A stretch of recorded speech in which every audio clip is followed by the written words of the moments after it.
సర్వోన్నతుడవు, సర్వశక్తిమంతుడవు, అత్యంత కృపగల దేవుడవు అయినటువంటి మా ప్రియ పరలోకపు కన్న తండ్రి, మీ అమూల్యమైన శ్రేష్టమైన ప్రశస్తమైన నామమునకు ఈ ఉదయకాలమున యేసుక్రీస్తుల వారి పేరిట కృతజ్ఞతాస్తుతులు స్తోత్రముల దేవా.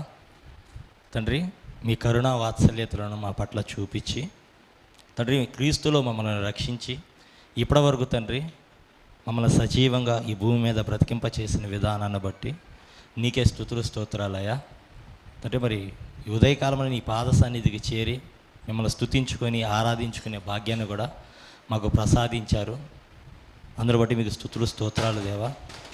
తండ్రి, మీ మాటలు మా జీవితాలను వెలిగించేవి, అవి మమ్మల్ని పరిశుద్ధత వైపు నడిపించేవి. తండ్రి, అటువంటి గొప్పవైనటువంటి మీ మాటలను ఆలోచించుటకు మాకు ఇచ్చినటువంటి అవకాశాన్ని బట్టి నీకే స్తుతులు స్తోత్రాలయ్యా.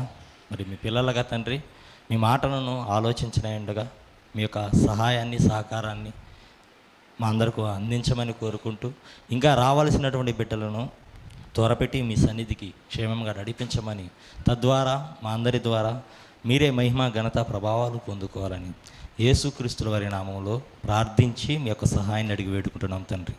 ఆమేన్. మరొకసారి మీ అందరికీ, కూడి వచ్చిన మీ అందరికీ ప్రభు పేరిట వందనాలండి. ప్రియమైనటువంటి వాళ్ళారా, ఈరోజు దేవుడు కోరుకుంటుంది ఏదో కొన్ని మాటలు మనం ఆలోచిద్దాం.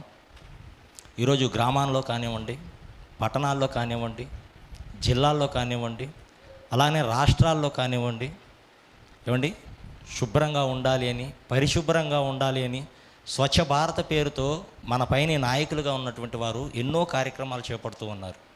రోడ్లు వేస్తూ ఉన్నారు, కాలువలు కట్టిస్తూ ఉన్నారు, మరుగుదొడ్లు కట్టిస్తూ ఉన్నారు.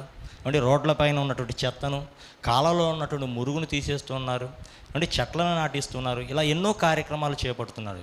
వీటన్నిటి వెనక కారణం ఏంటంటే మనం శుభ్రంగా ఉండాలి అని, పరిశుభ్రంగా ఉండాలని, మన పరిసరాలు శుద్ధిగా ఉండాలని, మనం ఆరోగ్యంగా ఉండాలని వారు ఎన్నో కార్యక్రమాలు చేపడుతున్నారు. ఇక ఇంటిని గురించి ఆలోచిస్తే, ఏమంటే ఇంటిని చూడు ఇల్లాలను చూడు అని అంటారు. అంటే ఇంటిని చూస్తే ఇల్లాలను చూడవలసినటువంటి పని లేదు. అంటే చాలామంది స్త్రీలు తమ ఇంటిని చాలా శుద్ధిగా శుభ్రంగా ఉంచుకుంటారండి. ఇంట్లో ఉన్నటువంటి వస్తువులు, సామాన్లు అవన్నీ చక్కగా అమర్చుకుంటూ ఉంటారు. అంటే వాళ్ళు ఏం కోరుకుంటున్నారంటే పరిశుభ్రతను కోరుకుంటూ ఉన్నారు. ఇక మన దేహం దగ్గరకు వచ్చి ఆలోచిస్తే, ఏమంటే ఈ దేహం శుభ్రంగా ఉండాలి అని, ఈ దేహానికి ఉన్నటువంటి మురికిని పోవాలని ఎన్ని సబ్బులు వాడతామండి. ఈ శరీరం మెరిసిపోవాలని ఎన్నో క్రీములను రాస్తూ ఉంటాం. అంటే మనిషి ఏం కోరుకుంటున్నాడంటే పరిశుభ్రతను కోరుకుంటున్నాడు. పరిశుభ్రతకు ఎంతగా అలవాటు అయ్యాడంటే, ఏ స్థాయికి వెళ్ళాడంటే, ఏమంటే ఆ మధ్యకాలంలో నేను సోషల్ మీడియాలో ఒక వార్తను చూశాను. ఏంటంటే అది, ఏమంటే రైల్వే స్టేషన్లో, అంటే ట్రైన్లో ప్రయాణం చేయడానికి వచ్చినటువంటి ఒక ప్రయాణికుడిని అడ్డుకున్నారు అక్కడ ఉన్నటువంటి సెక్యూరిటీ వారు. ఎందుకు అడ్డుకున్నారంటే ఆయన శుభ్రంగా లేడంట. అంటే ఆయన వస్త్రాలు మురికిగా ఉన్నాయి, పరిశుభ్రంగా లేడు అని ఆయన అడ్డుకున్నారండి. అంటే ఈ పరిశుద్ధత అనేది పరిశుభ్రత అనేది మనిషిని ఏ స్థాయికి తీసుకుని వెళ్ళిందో మనం ఆలోచించాలి. అంటే మనిషి ఏం కోరుకుంటున్నాడంటే పరిశుభ్రతను కోరుకుంటున్నాడు. మన చుట్టూ ఉన్నటువంటి పరిసరాలు బాగుండాలని, పరిశుభ్రమైనటువంటి ఆహారాన్ని కోరుకుంటున్నాడు, పరిశుభ్రమైనటువంటి నీటిని కోరుకుంటున్నాడు, పరిశుభ్రమైనటువంటి గాలిని కోరుకుంటాడు. అంటే మనిషి కోరుకుంటుంది ఏంటయ్యా అంటే శుభ్రతను కోరుకుంటున్నాడు. మరి దేవుడు ఏం కోరుకుంటున్నాడు అంటే దేవుడు ఏం కోరుకుంటున్నాడో తెలుసా? ఏమంటే ఆయన ప్రారంభపు సంకల్పమే నా పిల్లలు ఎలా ఉండాలని అనుకుంటున్నాడు. ఆయన పరిశుద్ధులను నిర్దోషులనే ఉండాలని అనుకుంటున్నాడు. నా పిల్లలను నేను చూసినప్పుడు వాళ్ళు పరిశుద్ధంగా ఉండాలి. వారిని నేను పరీక్షించే సమయానికి వారు నాకు దోషులుగా కనపడకూడదు, నిర్దోషులుగా కనపడాలి అని చాలా ఒక ఉన్నతమైనటువంటి ఆలోచన మన పట్ల దేవుడు కలిగి ఉన్నాడండి. మరి అలాగైతే ఈ పరిశుభ్రత ఎక్కడి నుంచి వచ్చింది?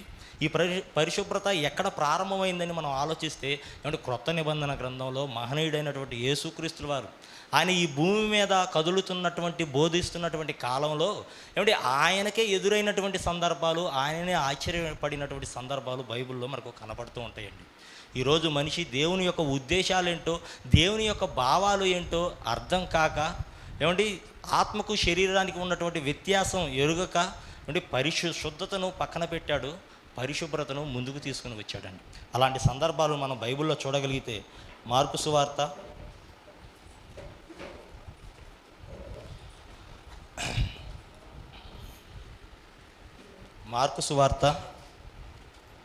7వ అధ్యాయం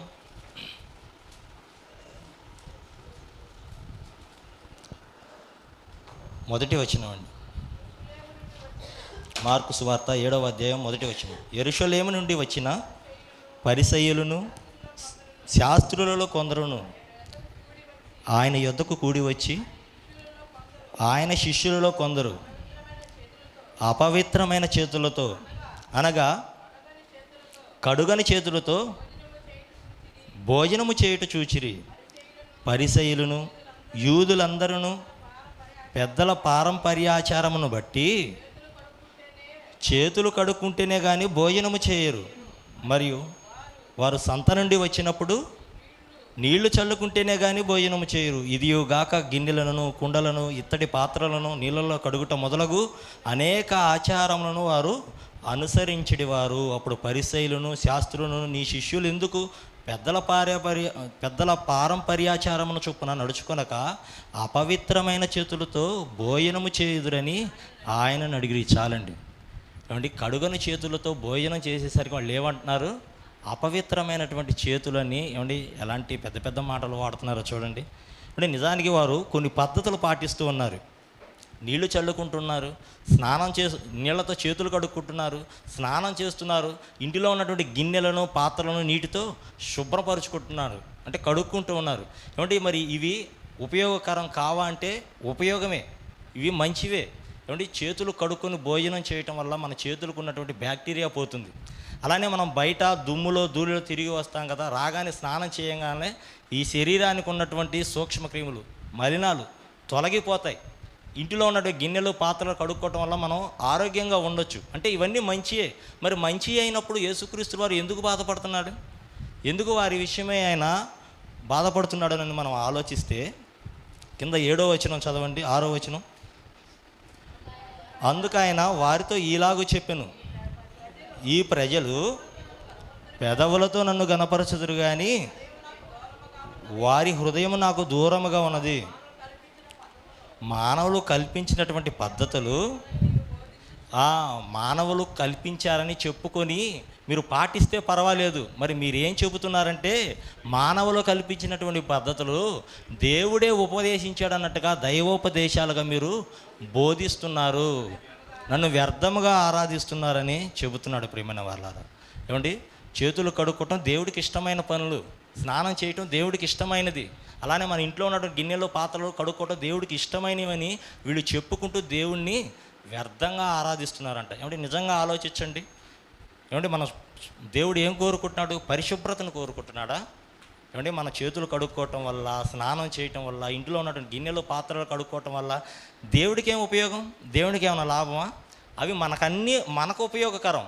ఏమంటే మనకు ఉపయోగకరమైన వాటిని మనం చేస్తూ, మనం పాటిస్తూ దేవునికి ఏదో చేశామన్నటువంటి ఆలోచన కలిగినటువంటి మనిషిని చూసి యేసుక్రీస్తు వారు బాధపడుతూ, ఇది మీరు ఆరాధన అనుకుంటున్నారు, ఇది ఆరాధన కాదు, ఇది వ్యర్థమైన ఆరాధన అంటున్నాడు.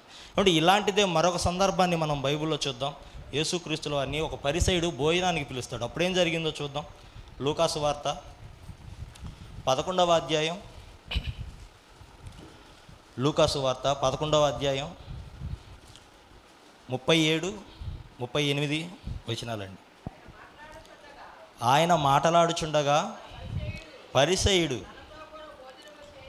తనతో కూడా భోజనము చేయమని ఆయనను పిలవగా, ఆయన లోపలికి వెళ్ళి భోజన పంక్తిని కూర్చునెను. ఆయన భోజనమునకు ముందుగా స్నానము చేయలేదని ఆ పరిసయ్యుడు చూసి ఆశ్చర్యపడిన. చాలండి. ఏమంటే ఇది ఆశ్చర్యపడవలసినటువంటి సందర్భమా? అంటే భోజనానికి వచ్చినటువంటి యేసుక్రీస్తుల వారు చేతులు కడుక్కోవటం లేదని, స్నానం చేయలేదని ఎవరు చూస్తున్నారు? ఇదంతా పరిసయ్యుడు చూస్తున్నాడు. ఈయన ఇన్ని మాటలు చెబుతున్నాడు కదా, భోజనానికి ముందు చేతులు కడుక్కోవటం ఈయనకు తెలియదా అని ఆలోచిస్తున్నాడు.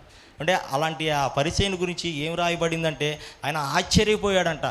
అంటే ఈ చేతులు కడుక్కోవటం, భోజనానికి ముందు స్నానం చేయటం, ఈ విషయం వాళ్ళకి ఎంత ప్రాముఖ్యమైనదిగా, ఎంత ముఖ్యమైనదిగా కనబడిందో చూడండి.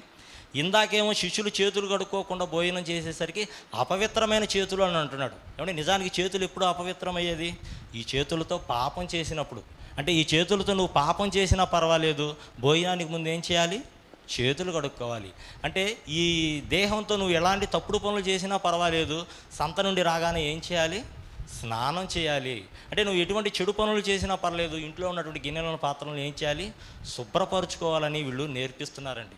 అందుకే యేసుక్రీస్తుల వారు బాధపడుతూ ఉన్నాడు ప్రేమలో. ఏమంటే మనం అప్పుడప్పుడు మాట్లాడుకుంటూ ఏమంటుంటాం, ఏమంటే నేను స్నానం చేయంది ఉండలేనండి అని అంటాం. అంటే నేను స్నానం చేయకుండా ఒక్క నిమిషం కూడా ఉండలేనండి అని మనం చెప్పుకుంటూ ఉంటాం. అంటే లోపల పాపం పెట్టుకొని ఎన్ని సంవత్సరాలైనా నువ్వు బ్రతకగలవు. అలానే పరిశుద్ధత లేకుండా ఎన్ని సంవత్సరాలైనా నువ్వు జీవించేటటువంటి ఓపిక నీకు ఉంది. కానీ ఈ శరీరానికి మలినం అంటుకోగానే, ఈ శరీరానికి మురికి అంటుకోగానే నేను కడుక్కోంది నేను అసలు ఉండలేనని అంటాం. మీరు ఏమైనా అనుకోండి, నాకు నిద్ర పట్టదండి, నాకు అదోలా ఉంటుందండి అని చెప్తుంటాం. అంటే లోపల పాపం ఉంటే అదోలా అనిపించదా మనకి? అనిపించటం లేదండి. అందుకని వారిని గురించి యేసుక్రీస్తుల వారు బాధపడుతూ కిందకి చదవండి. అందుకు ప్రభువు ఇట్లా, నేను మీరు గిన్నెయు పల్లెమును వెలుపల శుద్ధి చేయుదురు కానీ మీ అంతరంగము దోపుతోనూ చెడుపుతనంతోనూ నిండి ఉన్నది. అంటే మీరు గిన్నెను వెలుపల కడుగుతున్నారు. వెలుపల కంటే ముందు కడగవలసింది లోపల. ముందు లోపల కడగండి, ఆ తర్వాత వెలుపట కడగండి అని అంటున్నాడు. ఏమంటే ఇంతకీ గిన్నె అనగా ఎవరు? ఆ కడగవలసిన గిన్నె మనమే ప్రియమైన వాళ్ళరా. మనం పైకి శుభ్రంగానే ఉంటున్నాం, పైకి కడుక్కుంటున్నాం, శుభ్రంగా ఉంటున్నాం, కానీ లోపల మనం బాగుంటలేదంటే లోపల పాపాన్ని పెట్టుకుని అలానే ఉంటున్నాం. మనం పైకి బాగానే ఉంటున్నాం కానీ మనలో మనం బాగుంటం లేదండి. ఏమంటే మనిషి నేను లోపల బాగుండటం లేదని తెలిసి కూడా తన గురించి తాను ఆలోచించటం లేదు, పక్కన పెడుతున్నాడు ప్రేమలో. ఇలా ఎందుకు ఉంటున్నాడు? అసలు ధర్మశాస్త్రంలో దేవుడు ఏవి రాయించాడు, భక్తుడు అసలు ఏం కోరుకున్నాడు అనేది మనం చూడగలిగితే, అంటే ఈరోజు మనం వాక్య పఠనాన్ని చదువుకున్నది కీర్తనల గ్రంథం 51వ అధ్యాయం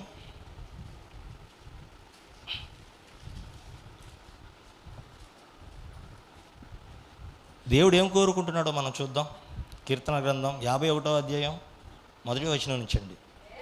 దేవా, నీ కృప చొప్పున నన్ను కరుణింపుము, నీ వాత్సల్య బాహుళ్యము చొప్పున నా అతిక్రమము తుడిచివేయము, నా దోషము పోవునట్లు నన్ను బాగుగా కడుగుము, నా పాపము పోవునట్లు నన్ను పవిత్రపరచుము. నా అతిక్రమములు నాకు తెలిసే ఉన్నవి, నా పాపం ఎల్లప్పుడూ నా ఎదుటనున్నది. నీకు కేవలము నీకే విరోధముగా నేను పాపం చేసి ఉన్నాను. చాలండి. ఏమంటే దావీదు గారు శరీర శుభ్రతను కోరుకోవటం వల్ల ఆయన ఏం కోరుకుంటున్నాడో తెలుసా? దేవా, ఇదిగో నా పాపము పోవునట్లు నన్ను కడుగు అని అంటున్నాడండి. ఏమంటే తప్పు చేసినటువంటి దావీదు గారికి ఆ అపరాధ భావం అన్నది ఆయన హృదయంలో భయంకరమైనదిగా మారిపోయింది. నా హృదయంలో నేను అతిక్రమాన్ని పెట్టుకొని, నా హృదయంలో నేను పాపాన్ని పెట్టుకొని నేను ఎలా నెమ్మదిగా ఉండగలను, నేను ఎలా ఆనందంగా ఉండగలను అని దావీదు గారు తనలో లోపల కుమిలిపోతూ ఉన్నాడండి. ఎందుకంటే దావీదు గారికి ప్రారంభంలో దేవుని యొక్క రక్షణ ఆనందం ఏంటో తెలుసు. ఆ రక్షణ ఆనందం పోయింది ఎప్పుడు? ఆయన పాపం చేసినప్పుడు. అంటే ఎప్పుడైతే ఆయన రక్షణ ఆనందం కోల్పోయిన తర్వాత ఆయన నేను మలినమైపోయాను అన్న సంగతిని ఆయన జ్ఞాపకం చేసుకొని, ఇదిగో ఇప్పుడు నేను నా అంతరంగంలో నేను కడుక్కోవాలి, ఎందుకంటే నాకు నెమ్మది లేదు, ఆనందం లేదు, నాకు నిద్ర పట్టడం లేదు అని దేవుని సన్నిధికి పోయి ఏమండి తన అంతరంగాన్ని కుమ్మరించుకుంటూ ఉన్నాడండి. ఇదిగో ఈ పాప భారాన్ని నేను మోయలేకపోతున్నాను, నేను భరించలేకపోతున్నాను, ఇదిగో ఇది నాలో నుండి పోతేనే తప్ప మరలా నాకు ఆనందం రాదు అని ఆయన తల్లడిల్లిపోతూ ఉన్నాడు ప్రియమైన వాళ్ళు. ఏమంటే దావీదు గారి జీవితంలో ఒక తప్పు జరిగినందుకే ఆయన తల్లడిల్లిపోతూ ఉంటే, ఈరోజు రక్షణలోనికి వచ్చిన నాటి నుండి మనం ఎన్ని తప్పులు చేస్తున్నామండి. అంటే తప్పుల మీద తప్పులను చేసుకుంటూ పోతున్నాం. మనలో ఉందా మరి ఆ పశ్చాత్తాపం? అంటే ఎన్నో మాటలు మనం వింటున్నాం కదా, మరి విన్న మాటల ప్రకారంగా నేను ఇలా ఎందుకు లేను, నేను ఈ తప్పులోని ఈ పాపంలోని ఇలా ఉన్నానేంటి, నేను పరిశుద్ధంగా ఎందుకు లేను? దేవుడు నాకు ఎన్నో మాటలను తెలియజేస్తున్నాడు, కానీ ఆ విన్న మాటలను బట్టి ఏ రోజైనా పశ్చాత్తాపంతో దేవుని సన్నిధిన మోకరిల్లి మన హృదయాన్ని వాక్యంతో కడుక్కున్నావా? లేదండి. కానీ దావీదు గారు చూడండి, దేవా, అనంతమైనటువంటి నీ రక్షణ ఆనందాన్ని మరలా నాలో పుట్టించు, ఇదిగో నా అంతరంగంలో ఈ పాప భారాన్ని నేను మోయలేకపోతున్నాను అని తన అంతరంగం దుఃఖంతో నిండిపోయి అసలు నేను ఈ పాపం ఎందుకు చేశానా అని తల్లడిల్లిపోతూ ఉన్నాడండి. ఇదిగో నేను ఇందులో నుంచి నేను బయటికి రావాలి, మరలా నేను పరిశుద్ధతను నింపుకోవాలని ఆయన తాపత్రయపడుతూ ఉన్నాడు ప్రియమైన వాళ్ళ. కాబట్టి దావీదు గారు తన హృదయంలో పాపం పెట్టుకుని ఉండలేకపోతూ ఉన్నాడు. అసలు ఆయన పాపాన్ని ఎలా కడగమని దేవుడిని అడుగుతున్నాడో మనం చూద్దాం. 51వ అధ్యాయం 7వ వచనం అండి. నేను పవిత్రుడు అన్నట్లు హిస్సోపుతో నా పాపము పరిహరింపుము, హిమము కంటెను నేను తెల్లగా ఉండినట్లు నీవు నన్ను కడుగుము. చాలండి. ఏమండి, ఈ సోపుతో నన్ను కడుగు అని అంటున్నాడు. ఇదిగో నీవు నన్ను చూసినప్పుడు నీ దృష్టికి నేను ఎలా కనపడాలంటే హిమము కంటే తెల్లగా నేను కనపడాలి. ఏమండి, అక్షరాలు రాయని తెల్లని కాగితం ఎలాగైతే తెల్లగా ఉంటుందో అలాగే మనం కూడా ప్రియమైన వాళ్ళ తెరిచిన పుస్తకంలా రాయని కాగితంలా అపురూపంగా దేవునికి కనపడాలండి. ఎందుకంటే దేవుడు మనలో పరిశుద్ధతను కోరుకుంటున్నాడు.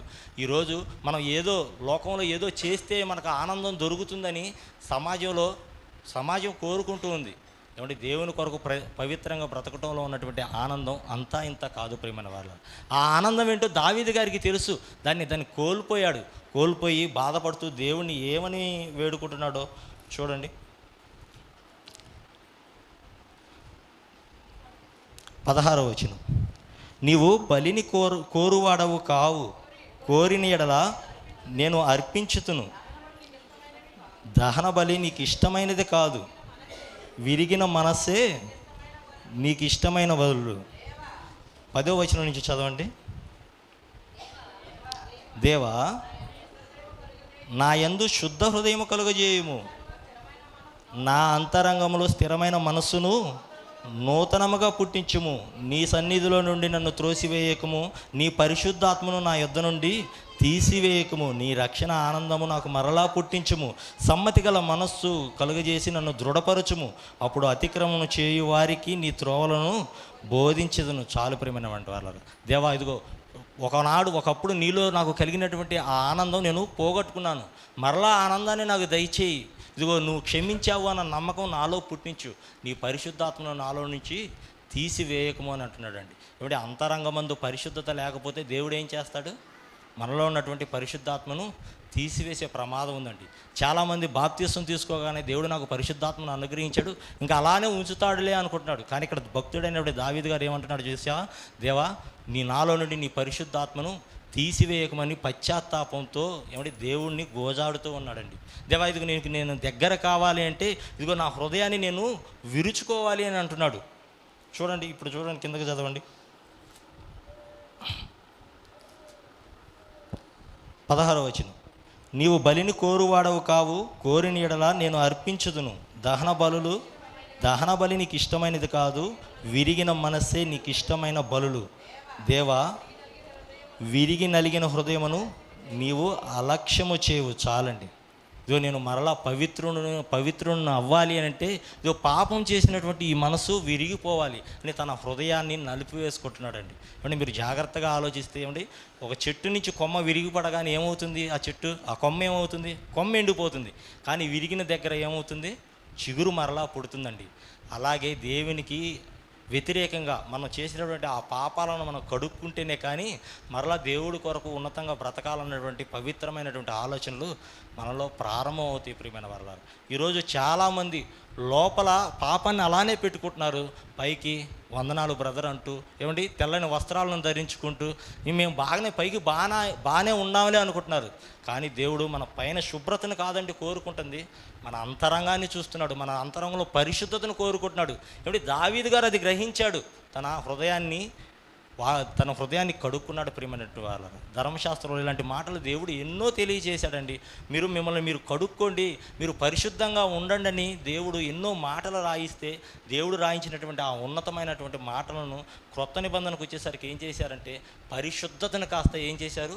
పరిశుభ్రతగా మార్చేశాడు. ప్రియమైన వాళ్ళ, భోజనానికి ముందు చేతులు కడుక్కోండి, స్నానం చేయండి, ఇంటిలో గిన్నెలు పాత్రలను శుభ్రపరచుకోండి అని ఈ విధంగా చెబుతున్నారే కానీ హృదయాన్ని శుద్ధి చేసుకోవాలన్న సంగతి మరిచిపోయారు. ప్రియమైన వారు, అందుకని యేసుక్రీస్తుల వారు బాధపడుతూ మీరు భోజనానికి ముందు చేతులు కడుక్కోవాలన్న సంగతి మీకు జ్ఞాపకం ఉంది, మరి మీ హృదయాన్ని శుద్ధి చేసుకోవాలన్న సంగతిని మీరు ఎందుకు మరిచిపోయారని చెబుతూ వారిని ఏమని దేనితో పోల్చి మాట్లాడాడో చూడండి. మత్తయి సువార్త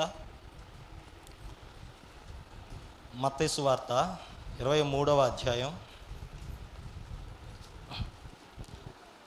27వ వచనం అండి. మత్తయి సువార్త, అయ్యో వేషధారులైన శాస్త్రులారా, పరిసయ్యులారా, మీరు సున్నం కొట్టినటువంటి సమాధులను పోలి ఉన్నారు. చాలండి. ఏమండి, సమాధులు ఎలా ఉంటాయి అంటే గ్రానైట్ రాళ్లతోనూ పాలరాతితోనూ పెయింట్లతోనూ ఏమంటే మెరిసిపోతూ చాలా అందంగా ఉంటాయి. ఏమంటే ఇవి పైకి ఎంత అందంగా ఉంటే లోపల ఇంకెంత అందంగా ఉన్నాయో అని మనం తవ్వితే పరిస్థితి ఏంటండి? లోపల కుళ్ళు, కంపు, ఎముకలు కనపడతాయి. ఏమంటే దేవుడు మనల్ని చూసినప్పుడు కూడా మనం అలానే ఉండవండి. పైకి బాగానే ఉంటున్నాం, పైకి శుభ్రంగానే ఉంటున్నాం, కానీ మన హృదయం, మన అంతరంగం బాగోలేదండి. మన లోపల మనం బాగోలేదు. మనం పైకి బాగానే ఉంటున్నాం కానీ మనలో మనం బాగుంటలేదు ప్రియమైన. కుళ్ళు కంపుని ఇలానే పెట్టుకొని మనం పైకి భక్తులలాగా కనపడుతూ ఉన్నాం. ఇప్పుడు దేవుడు మన శరీర శుభ్రతను కాదండి కోరుకునేది, మన పరిశుద్ధతను కోరుకుంటున్నాడు. ఇప్పుడు శుభ్రత అనేది శరీరానికి సంబంధించింది, పరిశుద్ధత అనేది ఆత్మకు అంతరంగానికి సంబంధించింది ప్రియమైన. శరీరానికి మురికి అంటుకుంటుంది, అలానే ఆత్మకు పాపం అంటుకుంటుంది. ఈరోజు ఏది ఆత్మ సంబంధమైనదో ఏది శరీర సంబంధమైనదో అనేటువంటి తెలియని సమాజంలో మనం ఉంటున్నాం. ఆ రోజు శాస్త్రుల పరిచయులు కూడా అలానే ఉన్నారు, అందుకే వారిని హెచ్చరిస్తున్నాడండి యేసుక్రీస్తుల వారు. మరి యేసుక్రీస్తుల వారు ఎలా బ్రతికాడని మనం మీరు ఆలోచిస్తే ఏమండి, యేసుక్రీస్తుల వారు ఎలా బ్రతికాడో మనందరికీ తెలుసు. ఏమండి, ఆయన లోపల శుద్ధీకరించుకున్నాడు, ఆయనలో ఏ పాపం లేదు, ఆయన నిష్కల్ముషుడు, పాపరహితుడు. ఆయన వెలుపట కాదు, లోపల ఆయన అంతరంగంలో ఎటువంటి పాపం లేదండి. ఒకవేళ యేసుక్రీస్తుల వారి పాపం చేసి ఉంటే ఆ రోజు ఉన్నటువంటి ఆ శాస్త్రులను పరిచయులను యేసుక్రీస్తుల వారు మందలిస్తున్నప్పుడు వాళ్ళు తిరిగి ఆయనతో మాట్లాడరా? ఏమండి, యేసుక్రీస్తుల వారు వారితో ఏమని అంటాడు? ప్రత్యేకంగా నాలో పాపం ఉందని మీలో ఎవడు స్థాపించును అని అంటాడు. మరి నిజంగా యేసుక్రీస్తుల వారిలో పాపమే ఉంటే వాళ్ళు ఊరుకుంటారా? ఆయన నిలబెట్టి కడగాలి అని అనుకోరు, అనుకుంటారు కదండి. కానీ యేసుక్రీస్తుల వారిలో ఎటువంటి పాపం లేదు. ఆయన పాపులలో చేరని వాడు, ప్రత్యేకముగా బ్రతికినటువంటి వాడు, అంటే పాపాన్ని అసహించుకున్నటువంటి వాడండి.